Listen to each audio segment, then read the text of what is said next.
हाँ। प्यारे हुजूर, मेरा नाम है तंजीला चीमा।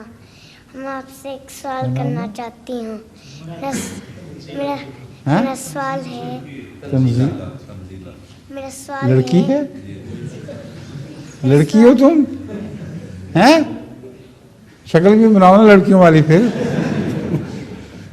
तंजीला चीमा, अच्छा फरमाइए, बताएं तंजीला साहिबा। मेरा सवाल है, क्या जब आप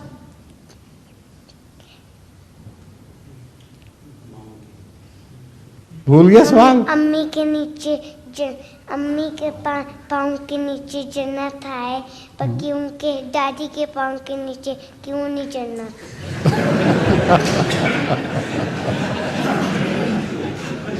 अम्मी तुम्हें पेट में पालती हैं और तुम्हारा इतना ख्याल रखती हैं बेचारी हैं, तो अम्मी के पाँव के नीचे हो सकती है, अब्बा के पाँव के नीचे तो बूट ही होते हैं सिर्फ।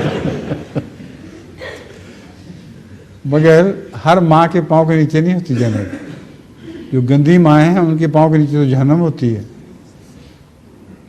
इससे रसूलुल्लाह सल्लल्लाहु अलैहि वसल्लम ने एक किस्म की पेशगोई की है कि मुसलमान माएँ अच्छी होती हैं और अपने बच्चों की अच्छी तरबियत करती हैं। ठीक है।